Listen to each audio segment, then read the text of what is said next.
ওদের বক্তব্য হচ্ছে ধরো কাজ নাই এই সময়, কাজের জন্য আমাদের এই লাইনে যারা আছে তারা মেসেজ করছে যে বাড়ি যাচ্ছি, গিয়ে খাওয়া দাওয়া করতে শোবো, তখনও ফোন আসছে।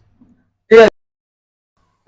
আরে রবিন ভাই কি বলছিলাম, আমি কদিন ধরে দেখছি যেদিন আমাদের ভিডিও গুলো ভাইরাল হলো প্রচুর মেসেজ আসছে মেসেঞ্জারে, তারপরে কমেন্ট তো করছি, তুমি সেখানে দেখতে পাচ্ছ। তা ওদের বক্তব্য হচ্ছে ধরো কাজ নেই এই সময়, তো সেই জন্য সব কারিগর দেশে পাঠিয়ে দিচ্ছে। তা ওরা মেসেজ করছে যে কাজের জন্য আমাদের এই লাইনে যারা আছে তারা মেসেজ করছে যে কাজ তোমাদের কাছে দাদা কাজ হবে, অতিরিক্ত মেসেজ কত দেবো।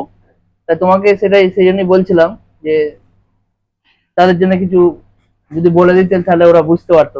তাদের উদ্দেশ্যে আমি একটাই কথা বলবো যে কাজ নেই, সোনারও দাম বেড়ে গেছে, চাঁদিরও দাম বেড়ে গেছে। ঠিক আছে, আমার কাছেও রাত্রিরে 12টা 1টা আমরা যেখান থেকে কাজ থেকে বাড়ি যাচ্ছি, গিয়ে খাওয়া দাওয়া করতে শোবো, তখনও ফোন আসছে। ঠিক আছে, তা কাজ নেই, অনেক কারিগরকে ছেড়ে দিচ্ছে, সেটা আমরাও জানি। তা আমারও এখানে কাজ নেই, 3 মাস ধরেও কাজ নেই, মানে চলার মতো কাজ, ওটাকে কাজ বলা হয় না। আমার কাছে যেমন কাজ থেকে রাত্রে 10টা 11টা অব্দি করে কাজ হয়, তো ওরকম নেই, কারিগরকে ছাড়িনি। এইটা এই জন্য ওরা আমার কাছে আজকে 1.5 বছর 2 বছর ধরে একটানা কাজ করছে। ঠিক আছে, আর অতএব এরকম ভাবে রাত্রিরে 1টা 2টোর সময় ফোন করে ডিস্টার্ব করো না। ঠিক আছে, মেসেজ করো।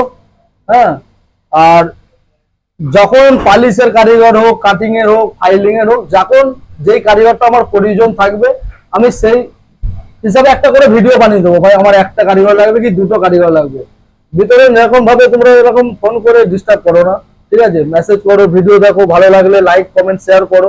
ঠিক আছে, আর ছাড়ি না এই কারণেই, হয়তো কাজ কাজ থাকলে ওদের আমার প্রয়োজন, কাজ নেই যে ওদের আমি ছেড়ে দেবো, তাহলে সেটা কি হবে, বেইমানি করা হবে। যে কাজ নেই বলে কারিগর দোকানে আমি ছেড়ে দিচ্ছি। ঠিক আছে, আর এই কারিগরগুলি যখন কাজ থাকবে তখন এদের ঘরে আমি কোনোদিনই বলি না যে রাত্রিরে 10টা 11টা অব্দি করে কাজ কর। এরা তখন এদের মানে মন থেকে এরা 10টা অব্দি করে কাজ করে। এখানে যতজন আছে, ওপর আমার কাটিং বলা আছে, ফাইলিং বলাও আছে। ঠিক আছে, আর ফাইলিং বলা আমার লাগতে পারে, তার জন্য একটা আলাদাভাবে আমি ভিডিও বানাবো। আমার চ্যানেলটাকে তোমরা ফলো করে রাখবে।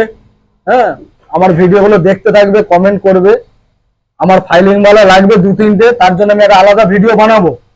ঠিক আছে, আর বাকি এই তো আমার পরিবার যারা আছে এদের ঘরে ছাড়বো না আমি। ঠিক আছে, যখন বছরে একবার করে বাড়ি যাই, ঈদ হোক, কুরবানি হোক, পুজো হোক, যেরকম এই যে আমাদের সুজন আছে, এর 1 বছর হয়ে গেছে, দুর্গা পুজো আছে, দুর্গা পুজোতে বাড়ি যাবে। তো অতএব এরকম ভাবে রাত্রিরে ফোন করে